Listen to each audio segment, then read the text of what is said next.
నమస్తే, welcome to our news network.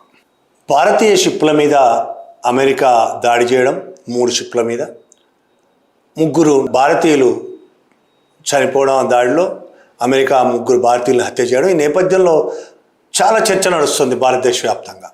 ముందు మన బీజేపీ ప్రభుత్వం పెద్దగా స్పందించలేదు, పట్టించుకోలేదు. కానీ భారతీయులు చనిపోయిన విషయంలో దేశవ్యాప్తంగా చాలా సీరియస్ ఆందోళన కనిపించింది.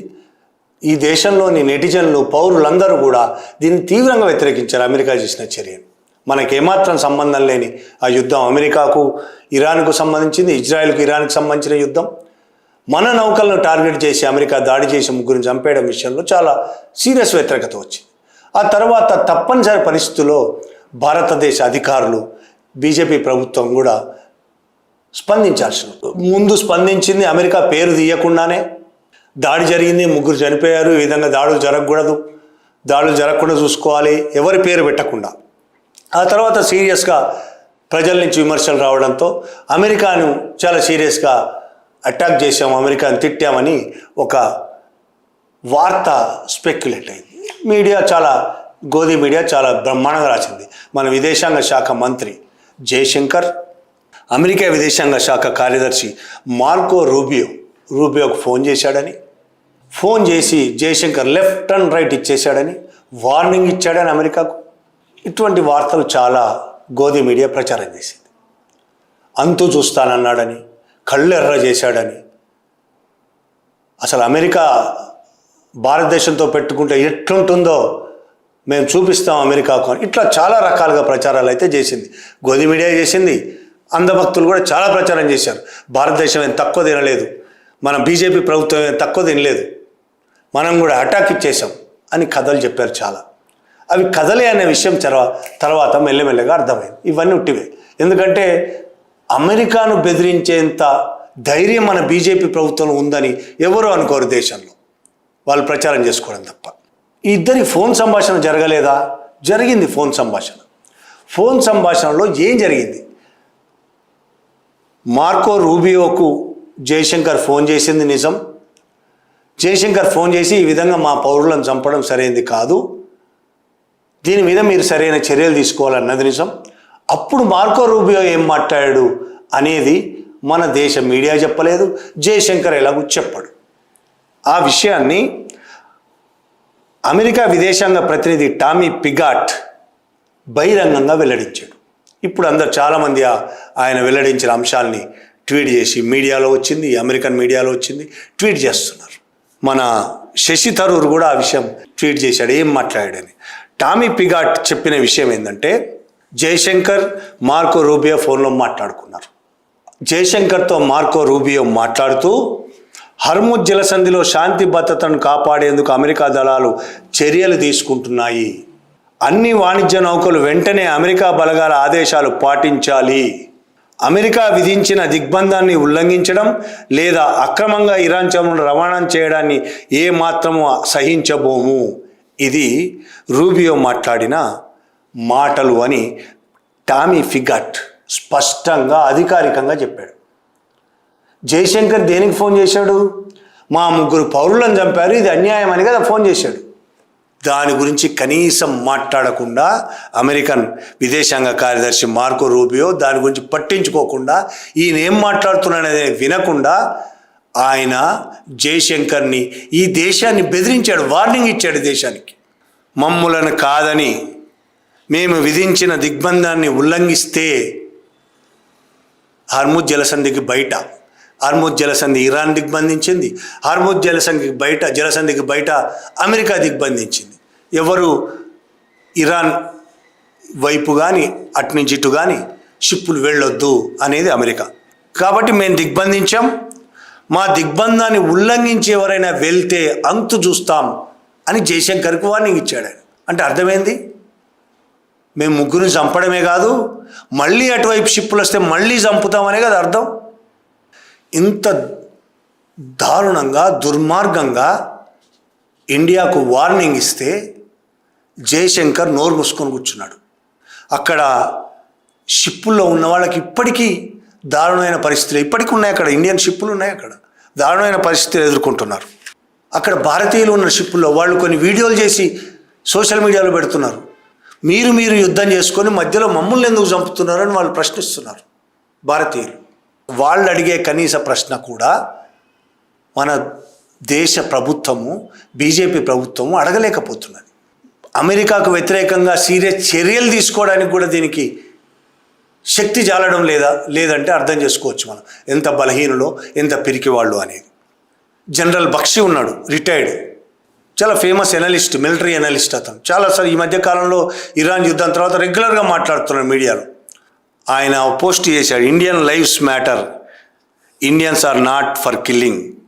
భారతీయుల ప్రాణాలు చాలా విలువైనవి, వాళ్ళను చంపడానికి లేవు ప్రాణాలు అని. ఆయన మీడియాలో కూడా యూట్యూబ్ ఛానల్లో కావచ్చు, మేజర్ ఛానల్లో, గోధి మీడియా అనబడే ఛానల్లో కూడా మాట్లాడుతున్నాడు. ఆయన ఏమంటాడంటే ఇది జెనీవా కన్వెన్షన్స్ను ధిక్కరిస్తున్నది ఈ విధంగా దాడి చేయడం. అమెరికా జెనీవా కన్వెన్షన్, అంతర్జాతీయ లాస్కు వ్యతిరేకంగా దాడి చేసింది అమెరికా. మన షిప్పులు చలనం లేకుండా ఒక్కచోటే ఉన్నాయి, కదలడం లేదు. ఎక్కడ కదలకుండా ఉన్న షిప్పుల మీద దాడి చేయడం అనేది, అందులోని ఇంజన్ రూమ్ టార్గెట్ చేసి దాడి చేయడం అనేది ఇది అంతర్జాతీయ లాను ధిక్కరించడం. ఇంకోటి, షిప్పులు ఒకవేళ వెళ్తున్నా ఆపగలిగే అవకాశం ఉండి కూడా హెలికాప్టర్లు ఉపయోగించి నౌకను ఆపి తనిఖీ చేసే అవకాశం ఉండి కూడా అలా చేయకుండా కావాలనే దాడి చేశారు అనేది చాలా స్పష్టంగా जनरल बख्शी చెప్తున్నాడు. आज हमारे 3 जहाजों पे हमला हुआ है. हमारे 3 जो हैं नाविक, उनको मार डाला गया, मर्डर किया गया, और एक शब्द नहीं है सॉरी का, माफी का, गलती हो गई, कुछ नहीं. हमारे बाप का राज. అదే ఒకవైపు ఏమో భారతదేశ షిప్ల మీద దాడి జరిగి 3 షిప్ల మీద 3 చంపేశారు. ఇంకొక వైపు చైనా, రష్యా నౌకలు అక్కడి నుంచి రెగ్యులర్గా వెళ్తూనే ఉన్నాయి. చైనా రెగ్యులర్గా ఇరాన్ నుంచి ఆయిల్ తీసుకొని వెళ్తూనే ఉన్నది. అమెరికా ఇప్పటి వరకు చైనా షిప్ను అడ్డుకోలేదు. దాడి చేయడం పక్కన పెట్టు, కనీసం అడ్డుకునే ప్రయత్నం చేయలేదు. రష్యా షిప్పులను అడ్డుకునే ప్రయత్నం చేయలేదు. ఇండియా మాత్రమే చులకనైపోయిందా వాళ్ళకి, అమెరికాకు? స్నేహితులం కాబట్టి, మోడీ చెప్తుంటాడు కదా, స్నేహితులుగా కాబట్టి వాళ్ళు ఏమైనా చేయొచ్చా? హెన్రీ కిస్సింజర్ కోట్ ఒకటి ఉన్నది, అమెరికాకు శత్రువుగా ఉండడం ప్రమాదకరం, కానీ అమెరికాకు మిత్రుడిగా ఉండడం అనేది ప్రాణాంతకం. మనకు ప్రాణాంతకమైంది స్నేహమే. మోడీ ట్రంప్ చాలా గొప్ప స్నేహితుడు అని చెప్తుంటాడు కదా, ఆ స్నేహితుడే మన వాళ్ళని చంపేస్తున్నారు ఎందుకు అని ఎవరైనా అడిగితే ఇంకా చంపేస్తామని బెదిరిస్తున్నాడు. మా మాట వినకపోతే ఈ విధంగానే దాడులు చేస్తామని బెదిరిస్తాను. అంతు చూస్తాను, మాట వినాల్సిందే. మా దిగ్బంధాన్ని వ్యతిరేకించి ఎవరైనా వస్తే అంతు చూస్తామని బెదిరిస్తున్నారు. అయినా మాట్లాడే సాహసం చేయలేకపోతున్నారు మనోళ్ళు. సాహసమే అది, వాళ్ళు పిరికి వాళ్ళకి అది పెద్ద సాహసమే. దీని మీద దేశవ్యాప్తంగా విమర్శలు వచ్చినా సరే, ఏదో విమర్శిస్తున్నామని మేము ఖండిస్తున్నామని ఒక మాట మాత్రంగా ఖండించడం తప్ప అంతకు మించి మాట్లాడలేకపోయారు. ఇంకొక వైపు ఫోన్ చేసి మాట్లాడామని చెప్తూ అటువైపు నుంచే వార్నింగ్ తీసుకునే పరిస్థితి. ఈ విషయంలో కాంగ్రెస్ కూడా చాలా సీరియస్గానే మాట్లాడుతూ, AICC social media digital platform chairman Supriya శ్రీనాథే మాట్లాడిన మాటలు ఖచ్చితంగా వినాలి మనం.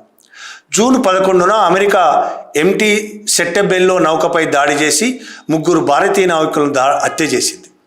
నౌకలో భారతీయ నావికులు ఉన్నారని అమెరికాకు తెలిసినా ఈ దాడి చేసింది. ఈ యుద్ధంతో మనకు ఎలాంటి సంబంధం లేదు, అయినా అమెరికా మన వారిని హత్య చేయడానికి సాహసించింది. ఈ హత్యలతో యావత్ దేశం దుఃఖిస్తోంది. ఢిల్లీలో ఆటో డ్రైవర్లు కూడా అమెరికా జెండా ఉన్న పోస్టర్లను చించేశారు. ఆటోలకి ఆ మధ్య అమెరికా 250 ఏళ్ల స్వాతంత్ర దినోత్సవం, స్వాతంత్ర పండుగలు జరిపించింది. భారతదేశంలో కూడా అన్ని ఆటోలకు స్టిక్కర్లు అంటించింది, ఆ ఫ్లెక్సీలు అంటించింది. అవన్నీ చించేస్తున్న వీడియోలు మనకు కనబడుతున్నాయి. ఆటో డ్రైవర్లు చింపేస్తున్నారు. కానీ భారతీయ మరణాలపై ప్రధానమంత్రి మోదీ ఒక్క సంతాప మాట కూడా మాట్లాడలేదు. నరేంద్ర మోదీ పర్యటన కొనసాగుతోంది. ఆయన ఫ్రాన్స్లో నృత్యాలు, సంగీతం చూస్తున్నారు. కానీ తమ దేశం గురించి ఏమాత్రం పట్టించుకోవడం లేదు. ఈ విషాద మరణాలపై నరేంద్ర మోడీ మౌనం, ఆయన ప్రభుత్వ పిరికి వైఖరి దేశం యొక్క విఫలమైన విదేశాంగ విధానానికి నిదర్శనం. మనకు ఏమాత్రం సంబంధం లేని ఈ ఘర్షణలో భారతీయులు బలి అవుతున్నారు. ఈ భారతీయుల హంతకుడు మరెవరో కాదు, మోదీకి అత్యంత సన్నిహితుడైన ట్రంపే. ఇది కాంగ్రెస్ నాయకురాలు సుప్రియా శ్రీనాథే చేసిన వ్యాఖ్యలు. और असलियत यह है कि इन दर्दनाक मौतों में नरेंद्र मोदी की अपनी चुप्पी और उनकी सरकार का कायराना जो रवैया है वो हमारी संप्रभुता पर, हमारी स्वतंत्रता पर, हमारे स्वाभिमान पर एक बहुत बड़ा धब्बा है और इस देश की विफल विदेश नीति का एक और प्रमाण है. अगर आपको और प्रूफ चाहिए थे तो इंडियंस कोलैटरल डैमेज बन रहे हैं एक ऐसे द्वंद में जिससे हमारा कोई लेना देना ही नहीं है. और मार कौन रहा है? मेरे friend Donald Trump, my dear friend Donald Trump भारतीयों को मार रहे हैं और उनके मित्र देश के प्रधानमंत्री के मुंह से एक शब्द नहीं निकल रहा. ఒకవైపు మన వాళ్ళే చనిపోయారు, మరొక వైపు మననే బెదిరిస్తున్నది అమెరికా. అంతు చూస్తా, మాట్లాడితే అంతు చూస్తా అనే పరిస్థితి వచ్చింది. షిప్ అక్కడ మీది కనబడితే అంతు చూస్తా అనే పరిస్థితి వచ్చింది. మా దిగ్బంధాన్ని ఉల్లంఘిస్తే సహించబోమని విదేశాంగ కార్యదర్శి మార్కో రూబియో హెచ్చరిస్తున్నాడు. ఇలాంటి పరిస్థితుల్లో పిరికితనం ఉన్న మోడీ ప్రభుత్వం ఏం చేయాలి? పిరికి వాళ్ళు కాబట్టే ట్రంప్ అంటే వణికిపోతున్నారు. భారతదేశ ప్రజల మీద మాత్రం దారుణమైన హింసను ప్రయోగిస్తున్నారు, దాడులు చేస్తున్నారు, హత్యలు చేస్తున్నారు.